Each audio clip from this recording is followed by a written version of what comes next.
বিসমিল্লাহির রহমানির রহিম। প্রিয় শিক্ষার্থীবৃন্দ, নিভৃত বাংলা চ্যানেলের পক্ষ থেকে তোমাদের সবাইকে একরাশ প্রীতি ও শুভেচ্ছা জানাচ্ছি।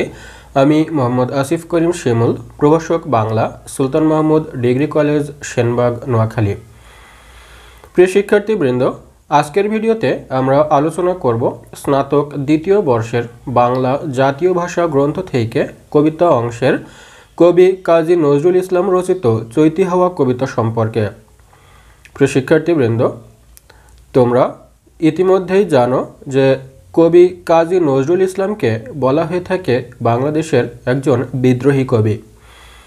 কিন্তু তার বিদ্রোহের অন্তরালেও যে কোথায় যেন একটা প্রেমিক সত্তা লুকিয়ে আছে, সেই জিনিসটাই আমরা দেখতে পাবো আজকের চৈতি হাওয়া কবিতায়।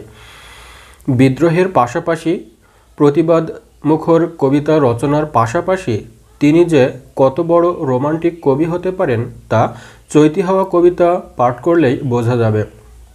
প্রিয় শিক্ষার্থীবৃন্দ, চৈতি হাওয়া কবিতা পাঠ করার পূর্বে কবিতার কিছু তোমাদেরকে জানিয়ে রাখি। কবিতার কিছু অংশ কাহিনী সংক্ষেপ বলা যায় যে কাজী নজরুল ইসলাম তার চৈতি হাওয়া কবিতায় একেবারে রোমান্টিকতার সর্বশিখরে আরোহণ করেছেন। কবিতাটি যখন পাঠ করব তখন আমরা দেখতে পাব কবি তার প্রিয়াকে হারিয়েছেন। সেই প্রিয়াহারা ব্যথা বেদনা, সেই প্রিয়ার স্মৃতিচারণ করে কবি যেন একেবারে বিমর্ষ হয়ে পড়েছেন। কোনো এক চৈতি হাওয়ার দিনে কবির প্রেম এসেছিল জীবনে, সেই প্রেমটা হারিয়ে গেছে। তার যে প্রেয়সী মানবী প্রেমিকা, তিনি মৃত্যুবরণ করেছেন, আর তাকেই তিনি বারবার খুঁজে ফিরছেন, কিন্তু কোথাও খুঁজে পাচ্ছেন না। তার সঙ্গে কাটানো যে স্মৃতি, তার সঙ্গে কাটানো যে মুহূর্তগুলো, সেই মুহূর্তগুলো বারবার তার মনে আসছে। একটা চৈতি হাওয়ার দিনে কবির প্রেম এসেছিল, বছর ঘুরে আবারও সেই চৈতি হাওয়ার দিন ফিরে এসেছে, আর যখনই ফিরে এসেছে তখনই যেন কবি আরও বেশি স্মৃতিকাতর হয়ে পড়ছেন। এই হলো কবিতার মূল বিষয়বস্তু। তো চলো প্রিয় বন্ধুরা, আমরা লাইন বাই লাইন কবিতার ব্যাখ্যা বিশ্লেষণ করে দেখি কবির প্রেমিক সত্তা, রোমান্টিকতা কিংবা তার ব্যর্থ প্রেমের কাহিনী কতদূর পর্যন্ত আমাদের নিয়ে যেতে পারে। চলো প্রিয় বন্ধুরা, আমরা কবিতার লাইন বাই লাইন ব্যাখ্যা দেখি। হারিয়ে গেছো অন্ধকারে, পাইনি খুঁজে আর, আজকে তোমার আমার মাঝে সপ্ত পারাবার।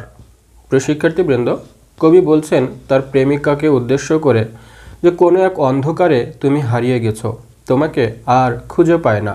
এই অন্ধকার বলতে আমরা কিন্তু কবির প্রিয়া যে মৃত্যুবরণ করেছে সেই দিকটাকেই বুঝতে পারি। অর্থাৎ কবির প্রিয়া মৃত্যুবরণ করেছেন, তাকে কবি আর খুঁজে পাচ্ছেন না। আর কবি এবং কবি প্রিয়ার মাঝে আজকে 7 সমুদ্র ব্যবধান। অর্থাৎ এখানে পারাবার শব্দের অর্থ হচ্ছে সমুদ্র, সপ্ত পারাবার অর্থ হচ্ছে 7 সমুদ্র।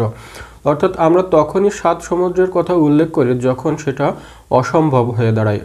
তো কবি জীবিত আছেন, কবি প্রিয়া মৃত্যুবরণ করেছেন, তাকে খুঁজে পাওয়া এখন অসম্ভব, এই কথা এখানে কবি বোঝাতে চাচ্ছেন। আজকে তোমার জন্মদিনে স্মরণ বেলায় নিদ্রাহীন। অর্থাৎ কবির যেই মুহূর্তে কবি প্রিয়ার কথা মনে পড়ছে সেই মুহূর্তে কবি প্রিয়ার জন্মদিন ছিল, আর জন্মদিনের কথা স্মরণ করেই কবি তার প্রিয়ার কথা আরও বেশি মনে করছেন। আর বেশি মনে করার কারণে তিনি চিন্তায় বিমগ্ন হয়ে গেছেন এবং তার সকল প্রকার ঘুম, আহার, নিদ্রা সব কিছুই কিন্তু চলে গেছে।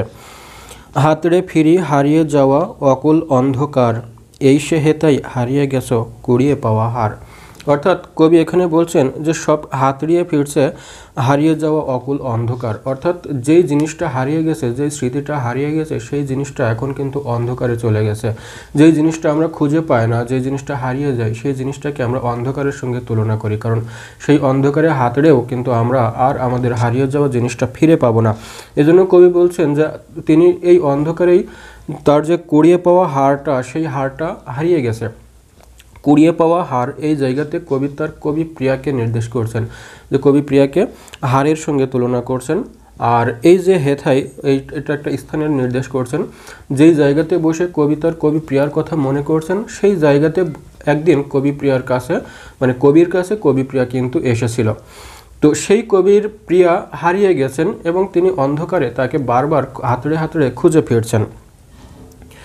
শূন্য ছিল নিতল দিঘির শীতল কালো জল, কেন তুমি ফুটলে সেথা ব্যথার নীলোৎপল।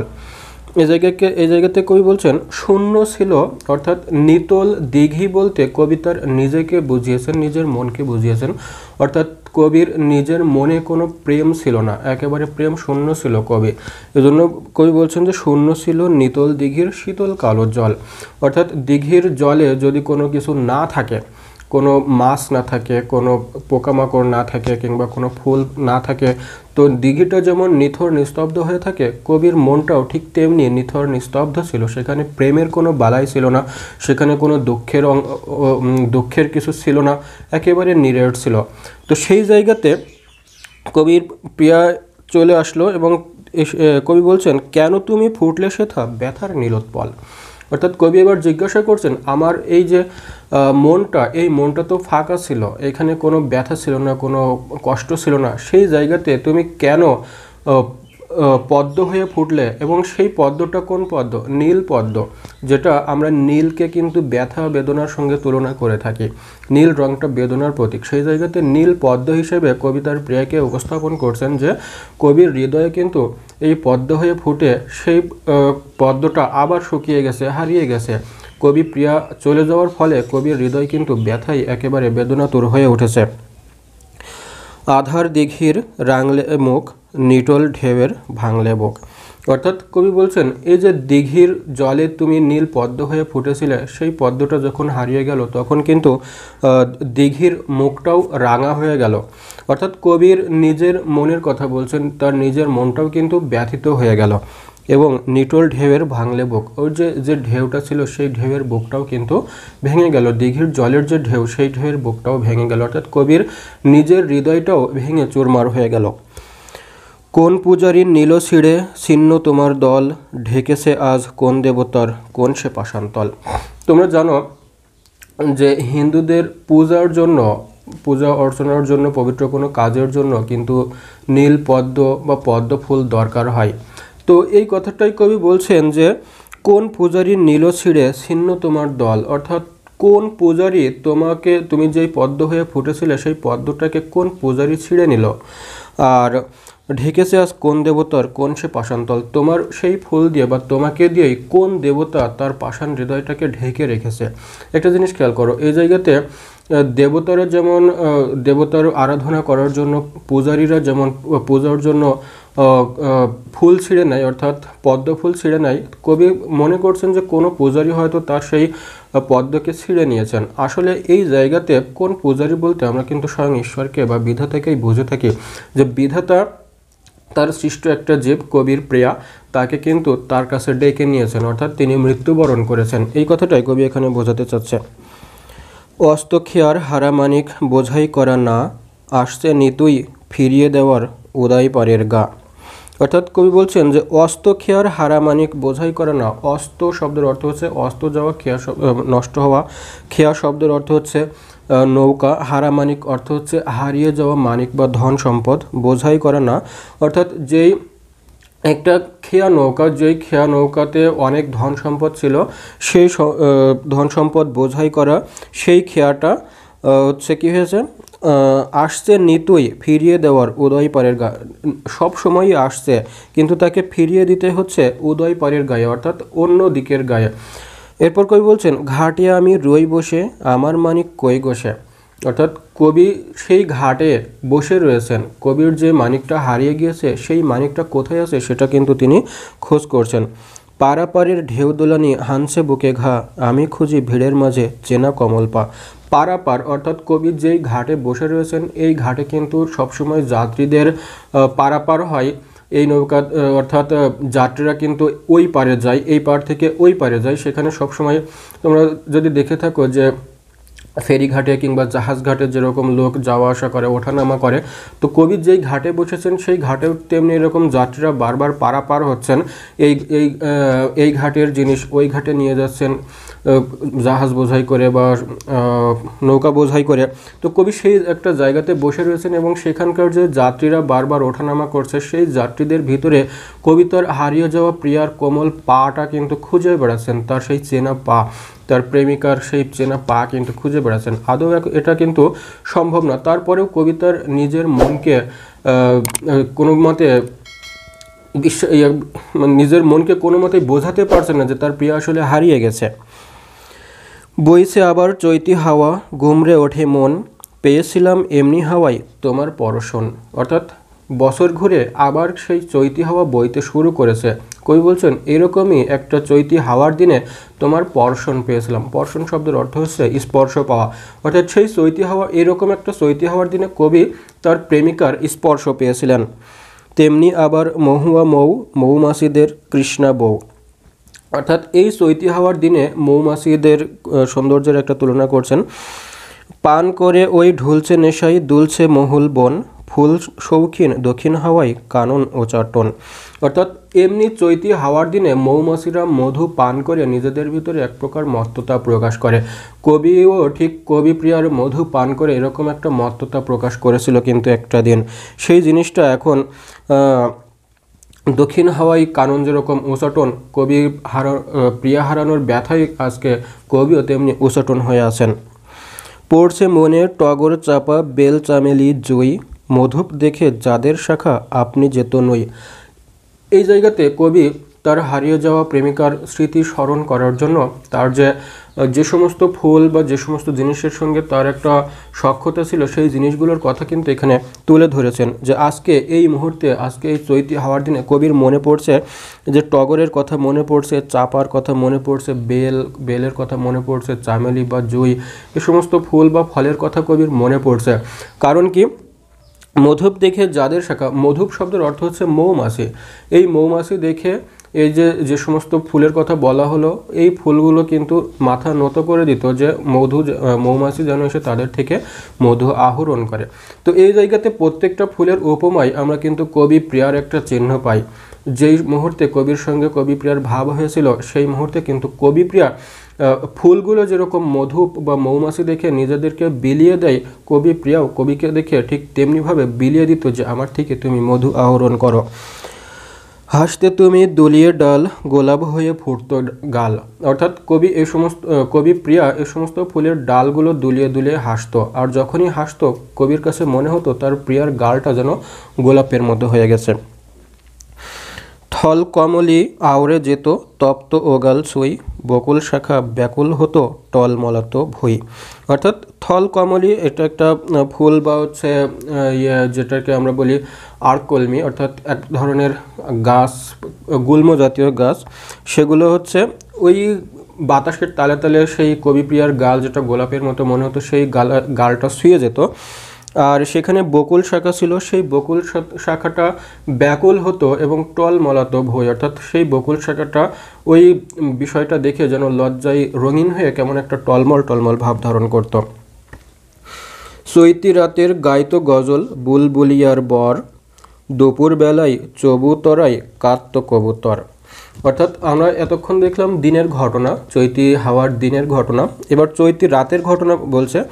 চৈতি রাতের গাইতো গজল, বুলবুলিয়ার বর। অর্থাৎ বুলবুলি নামক যে পাখিটা আছে সেই পাখিটা এই চৈতি দিনের বা চৈতি রাতের গান গাইত এবং সেখানে কি করতো, দুপুরবেলায় চবুতরায় কাঁদতো কবুতর। দুপুরবেলায় যে চবুতরা নামক একটা জায়গার কথা বলছেন, এই জায়গাতে কবুতরগুলো কান্নাকাটি করত। ভুঁই তারকা সুন্দরী, সজনে ফুলের দলঝরি, থোপা থোপা লাজ ছড়াতো দোলন খোপার পর, ঝাঁঝালো হাওয়ায় বাস্ত উদাস মাছরাঙার স্বর। অর্থাৎ চৈতি রাতের যে ঘটনা, চৈতি রাতে হচ্ছে বুলবুলি এরা গান গাইতো। তারপরে হচ্ছে চবুতরাই, যে কবুতরের কথা বলা হচ্ছে সেই কবুতরগুলো কান্নাকাটি করত। তারপর ভুঁই তারকা যে সুন্দরীগুলো আছে, অর্থাৎ সজনে ফুলকে এখানে ভুঁই তারকা সুন্দরী বলে কবি হচ্ছে আহ্বান করেছেন। তারপর থোপা থোপা লাজ ছড়াতো দোলন খোপার পর, অর্থাৎ খোপার পরে এই যে লাজ ছড়াতো এরা আর কি। তারপরে ঝাঁঝালো হাওয়ায় বাস্ত উদাস মাছরাঙা স্বর। মাছরাঙাটা যখন তার চিৎকার জুড়ে দিত, মাছরাঙার ডাক যদি শুনে থাকো তাহলে দেখবে তারা কী করে একটা চিৎকার করে, সেই চিৎকারটা ঝাঁঝালো হাওয়ায় উদাস হয়ে বাস্ত।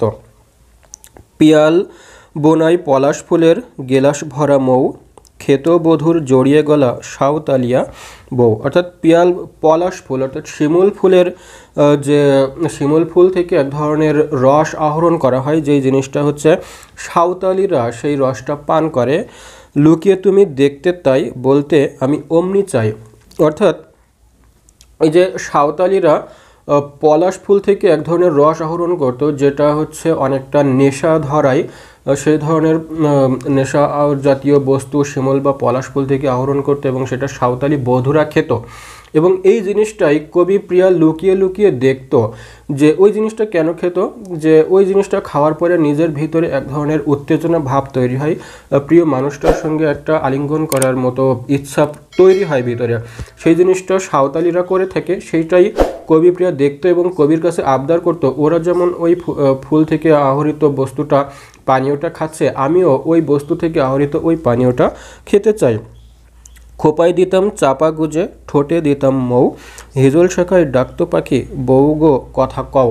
অর্থাৎ ওই ঘটনা দেখে কবি প্রিয়া যখন কবির কাছে আবদার করত যে আমিও ওই রকম একটা বস্তু চাই যাতে তোমার প্রতি আমার আকর্ষণটা আরও বৃদ্ধি পায়, তো ওই মুহূর্তে কবি কী করতো, কবি তার প্রেমিকাকে রোমান্টিকভাবে কবির প্রিয়ার খোপায় হচ্ছে চাপা ফুল গুজে দিত এবং তার ঠোঁটে একটা চুমু দিত। এবং সেখানে এই ঘটনা এরকম রোমান্টিক ভাব দেখে যে হিজল গাছ ছিল, সেই হিজল গাছের শাখায় একটা পাখি ডেকে উঠতো এবং সেই পাখির ডাকটা কবির কাছে মনে হতো সে যেন বলছে বউ গো কথা কও, এইভাবেই ডাকছে। আবার বউ কথা কও নামক একটা পাখিও আছে, তোমরা জানো। ডাকতো ডাহুক জল পায়রা, নাস্ত ভরা বিল, জোড়া ভুরু ওরা যেন আসমানে গাংসিল। এই ঘটনা দেখেই কখনো কখনো যে ডাহুক পাখি আছে, এই ডাহুক পাখিও ডাকতো, তারপর যে পায়রারা আছে এরাও নাচ করতো, আর এদেরকেই কবি জোড়া ভুরু বলে ডাক, মানে আসমানের যে গাংসিলগুলো ওড়ে, এই সিলটা যখন উঠতো সেটা সেই চিলের ডানাকে কবি জোড়া ভুরুর সঙ্গে তুলনা করেছেন। হঠাৎ জলে রাখতে পা, কাজল দিঘির শিউরে গা। অর্থাৎ এইরকম ঘটনার পরে কবি প্রিয়ার খোপায় একটা হচ্ছে চাপা ফুল গুজে দিয়েছেন, তার ঠোঁটে একটা চুমু এঁকে দিয়েছেন। এই সমস্ত দেখে পাখিটা লাজে মরছে, বউ কথা কও বলে ডাক শুরু করেছে, আকাশে গাংসিল উঠছে, ওদেরকে আবার জোড়া ভুরুর মতো মনে হচ্ছে, ডাহুক ডাকছে, পায়রা নাচছে। এই রোমান্টিকতার পরে এই সমস্ত ঘটনা যখন ঘটছে তখন কবিপ্রিয়া লজ্জায় লাল হয়ে কী করতো, ওই দিঘির জলে তার পা নামাতো এবং সে পা যখনই পাটা রাখতো সেই কবিপ্রিয়ার সৌন্দর্য বা তার স্পর্শে, একটা নারীর স্পর্শে পুরুষ যেমন শিহরিত হয়ে ওঠে, ঠিক তেমনি কবিপ্রিয়ার পা যখন ওই দিঘির জলে রাখতো কবির কাছে মনে হয়েছে ওই দিঘিটাও যেন সেরকম একটা কাঁপুনি দিয়ে উঠতো, তার গা শিউরে উঠতো।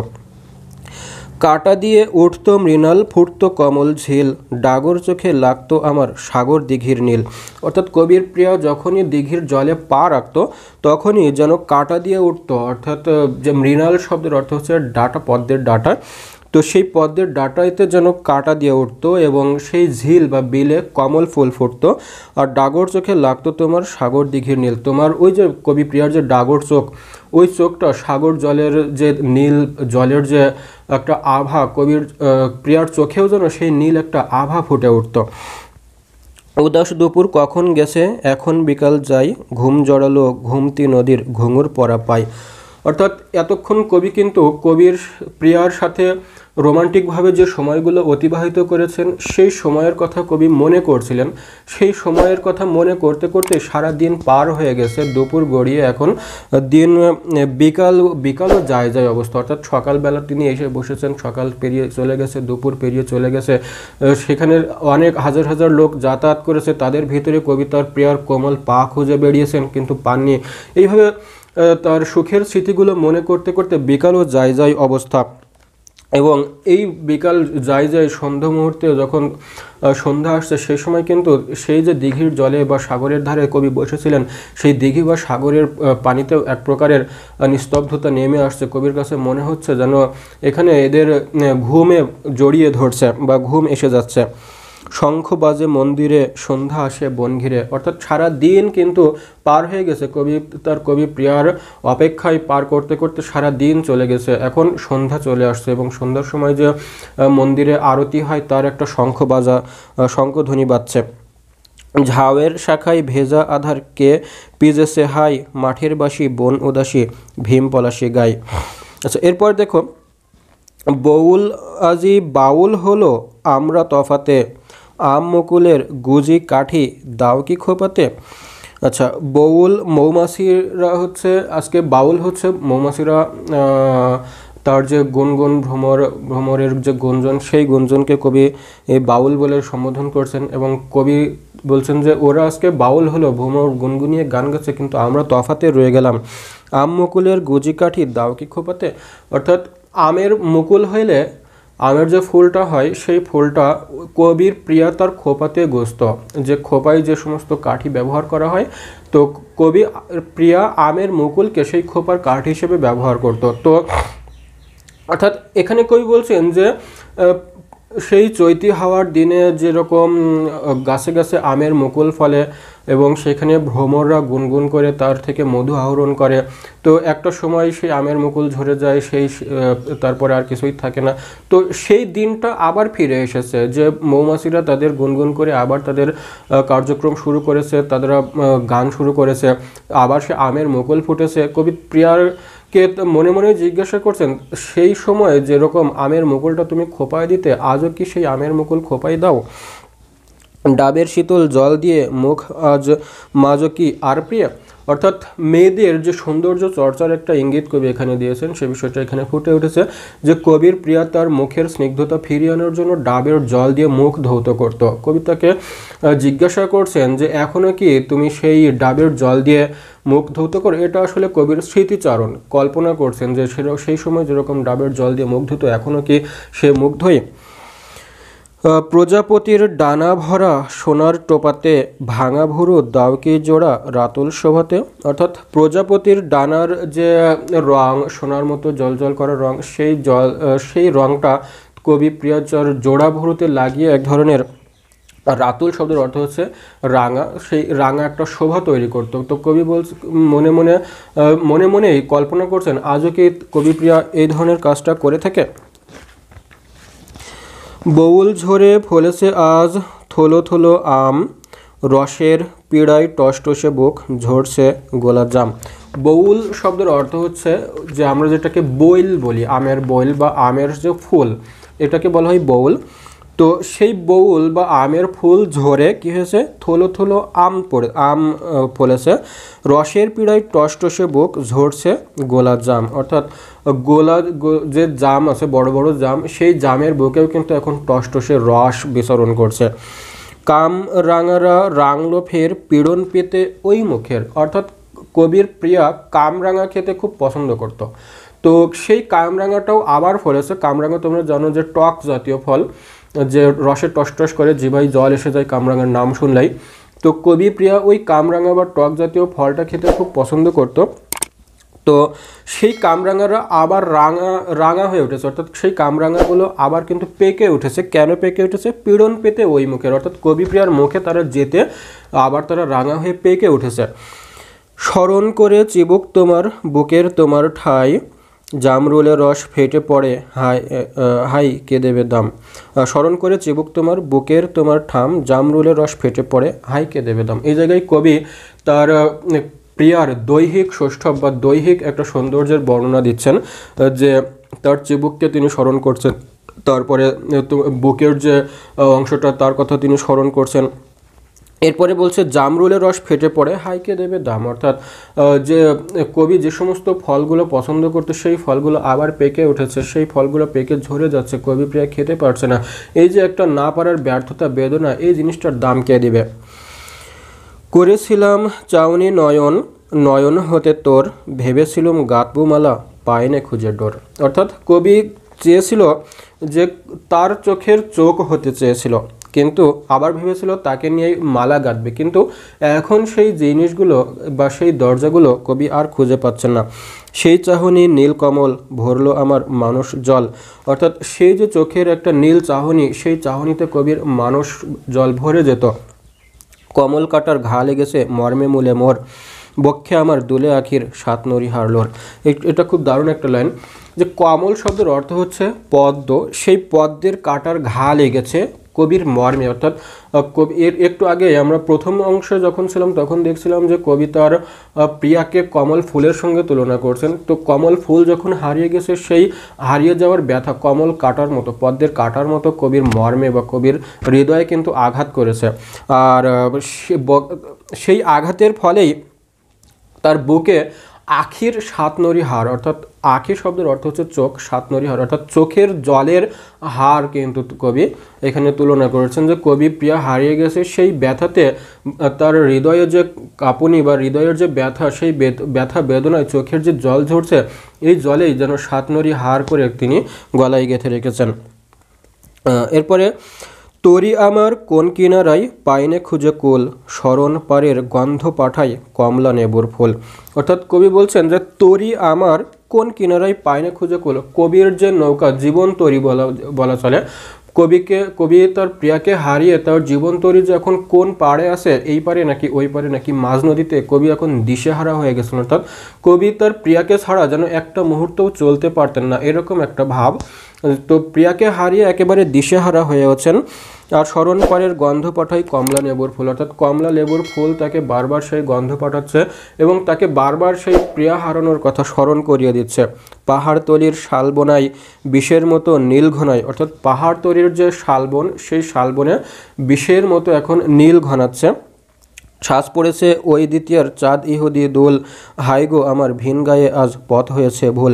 অর্থাৎ এখানে কবি বোঝাতে চাচ্ছেন যে কবি তার প্রিয়াকে হারিয়ে একেবারে দিশেহারা হয়ে পড়েছে। কবির জীবনতরি কোন পাড়ে আছে, কবি তার প্রিয়াকে ছাড়া বাঁচতে পারবেন কি পারবেন না এই হিসেব কিন্তু কবির কাছে এখন আর নেই। তারপরেও সেই পাহাড়তলির শালবনাতে বিষের মতো নীল ঘনেছে, অর্থাৎ কবি যেন তার জীবনের একটা চরম পর্যায়ে দেখতেই পাচ্ছেন কবি তার প্রিয়াকে ছাড়া আর বাঁচতে পারছেন না। প্রিয়াকে হারিয়ে একেবারে ব্যথাতুর বেদনাতুর, এই জিনিসটা কাউকে বলতেও পারছে না, বোঝাতেও পারছে না, এরকম একটা পরিস্থিতি কিন্তু কবির মধ্যে শুরু হয়েছে। এবং তিনি বলতে চাচ্ছেন যে তার প্রিয়াকে হারিয়ে আজকে যেন তার পথ হারিয়ে গেছে, কোন পথে এসে পড়েছেন বা কোন গায়ে এসে পড়েছেন আজকে তিনি আর চিনতে পারছেন না। কোথায় তুমি কোথায় আমি, সইতে দেখা সেই কেঁদে ফিরে যাই যে সৈত তোমার দেখা নেই। কবি আবার নিজের মনের সঙ্গেই কথা বলছেন যে কোথায় তুমি আর কোথায় আমি, এই চৈতি হাওয়ার দিনে দেখা হয়েছিল, সেই চৈত্র মাস আবার এসে চলে যায়, কিন্তু তোমার তো আর দেখা পাইনে। কণ্ঠে কাঁদে একটি স্বর, কোথায় তুমি বাঁধঘর। কবি বলতে চাচ্ছেন যে কবি কণ্ঠে বারবার তোমার কথাই স্মরণ করছে, কিন্তু তুমি কোথায় যে ঘর বাঁধছো। আসলে তো কবি প্রিয়া মৃত্যুবরণ করেছেন, সেখানে ঘর বাঁধার তো কোনো প্রশ্ন আসে না। তারপরেও কবি নিজেকে সান্ত্বনা দিতে পারছেন না। তেমনি করে জাগছো কি রাত আমার আশাতেই, কুড়িয়ে পাওয়া বেলায় খুঁজি হারিয়ে যাওয়া খেই। অর্থাৎ প্রিয়া কবির কাছে যেমন রাত জাগতো, প্রণয় কথা বলতো, নিজেদেরকে আলিঙ্গন করতো, সেই যখন রাত জাগতো তেমনি করেই আবার কি অন্য কারোর কাছে কবি প্রিয়া রাত জাগছে, এরকম কবির কাছে একটা জিজ্ঞাসা। তো কুড়িয়ে পাওয়া বেলায় খুঁজি হারিয়ে যাওয়া খেই, যেই জিনিসটা হারিয়ে গেছে সেই জিনিসটা তিনি আবার খুঁজে ফিরছেন, কিন্তু সেটা পাওয়া তো আদৌ সম্ভব না, সেটা আমরা বুঝতে পারছি। পারাপারের ঘাটে প্রিয় রইনু বেঁধে না, এই তরিতে হয়তো তোমার পড়বে রাঙাপা। এই জায়গাতে কবি তার মনকে বোঝাতে পারছেন না, কিন্তু মনে একটা আশা আছে যেই প্রিয়া হারিয়ে গেছে সেই প্রিয়া হয়তো আবার ফিরে আসবে। এজন্য যেই ঘাটে নৌকা পারাপার হয়, লোকজন এপার থেকে ওপারে যাতায়াত করে, সেই পারাপারের একটা জায়গায় নাও বেঁধে বা নৌকা বেঁধে কবি অপেক্ষা করছেন যে কোনো একদিন হয়তোবা কবি প্রিয়া ফিরে আসবে, সেদিন তার সেই রাঙা পাটা, কমল পাটা কবি দেখতে পাবেন, তাকে খুঁজে পাবেন। আবার তোমার সুখ ছোঁয়ায় অকুল দোলা লাগবে নাই। অর্থাৎ কবির ইচ্ছা বা কবির মনে একটা বাসনা যে কবির প্রিয়া হয়তো আবার ফিরে আসবে এবং সেই ফিরে আসার পরে তার সাথে সেই সুখ ছোঁয়ায় আবার তার দোলা লাগবে তার সমস্ত শরীরে, তার সমস্ত নৌকায়। এই তরিতে যাব মোরা আর নাহারা গা, পারাপারের ঘাটে প্রিয় রইনু বেঁধে না। অর্থাৎ সেই নৌকাতেই চড়ে কবি প্রিয়ার সাথে এমন একটা গায়ে চলে যাবেন যেই গাঁও থেকে কখনোই কেউ হারিয়ে যায় না, বা যেই গাঁওটা কখনো কেউ হারিয়ে যায় না, একেবারে চিরন্তন চিরঞ্জীব চিরস্থায়ী হিসেবে থেকে যায়। এবং সেখানেই তারা সেই আশাতেই কবি এই ঘাটে নৌকা বেঁধে পড়ে রয়েছেন। প্রিয় শিক্ষার্থীবৃন্দ, এই ছিল মোটামুটি চৈতি হাওয়া কবিতা। তো এই কবিতা থেকে আমরা যেটা দেখলাম সেটা হচ্ছে কবির কাছ থেকে কবি প্রিয়া হারিয়ে গেছেন। কোনো একটা চৈতি দিনে কবির বাহুলগ্ন হয়েছিল এবং সেই চৈতি দিনে তারা প্রেমের মত্ততায় মত্ত হয়েছিল, নানান রকম স্মৃতি কল্পনায় তারা সুখের সাম্রাজ্য বিস্তার করছিল। কিন্তু একটা সময় দেখা যায় কোনো একটা কারণে, কোন কারণে সেটা উল্লেখ নাই, কবিপ্রিয়া হারিয়ে গেছে বা মৃত্যুবরণ করেছে কিংবা কোথায় চলে গেছে, কবি আর তাকে খুঁজে পাচ্ছেন না। আর যখনই খুঁজে পাচ্ছেন না, কবি তার প্রেমের স্ফুরণ এমনভাবে করেছিলেন যে কবি যেন মনে করছেন তার প্রিয়াকে ছাড়া তিনি আর কোনো মতেই বাঁচতে পারবেন না। এজন্য সমস্ত দিন তিনি সেই খেয়াপাড়ের তরণীতে বসে আছেন এবং সেই পারাপাড়ের ভিতরে যারা লোকজন পার হচ্ছে তাদের ভিতরে তিনি বারবার তার প্রিয়াকে খুঁজে ফিরছেন। তেমনি সেখানে বসে বসেই চৈতি দিনের যে সমস্ত ঘটনাগুলো ঘটছে সেগুলো অবলোকন করছেন এবং তিনি স্মৃতি কাতরতায় পিছনের দিকে অগ্রসর হয়ে যাচ্ছেন। এবং একটা পর্যায়ে দেখা গেল কবি প্রিয়া যে হারিয়ে গেছে এই জিনিসটা কবি কোনো মতেই বিশ্বাস করতে পারছেন না, কোনো মতেই মেনে নিতে পারছেন না। এই জন্য কবি প্রিয়া যে আবার ফিরে আসবে সেই ফিরে আসার বাসনায় কিন্তু সেই পারাপারের ঘাটে নৌকা বেঁধে তার অপেক্ষা করছেন যে সেই নৌকাতে একদিন কবি প্রিয়া আবার পা রাখবে এবং তার সুখেই তারা আবার সুখী হবে এবং একসঙ্গে তারা ঘর বাঁধবে, এরকম একটা আশাবাদ কিন্তু ব্যক্ত হয়েছে। প্রিয় শিক্ষার্থীবৃন্দ, কাজী নজরুল ইসলামের বিদ্রোহী ভাবধারার মনের ভিতরে এত বড় যে রোমান্টিকতা, এটা হয়তো তার ব্যক্তিগত জীবনেরই ছাপ আমরা বলতে পারি। তো যাই হোক, আমরা কাজী নজরুল ইসলামের এমন একটি রোমান্টিক কবিতা, ব্যর্থ প্রেমের কবিতা যেটাই বলি না কেন আমাদের মন ছুঁয়ে যাওয়ার মতো একটা কবিতা চৈতি হাওয়া। আশা করি তোমরা কবিতাটি অত্যন্ত চমৎকারভাবে বুঝতে পেরেছো। যদি ভালো লেগে থাকে তাহলে অবশ্যই ভিডিওতে একটি লাইক দিবে, কমেন্ট করে তোমার মন্তব্য জানাবে, শেয়ার করে বন্ধুদের মাঝে ছড়িয়ে দিবে। আর একটা কথা বলে থাকি, যদি আমার চ্যানেলে নতুন হয়ে থাকো তাহলে অবশ্যই চ্যানেলটি সাবস্ক্রাইব করতে ভুলো না, আর পাশে থাকা বেল আইকনটি বাজিয়ে দিও, এমন ভিডিও আবার যেন তোমার নোটিফিকেশন চলে আসে। প্রিয় শিক্ষার্থীবৃন্দ, তোমাদের সবার সুস্বাস্থ্য ও মঙ্গল কামনা করে আজকের ভিডিও এখানেই শেষ করছি। আল্লাহ হাফেজ।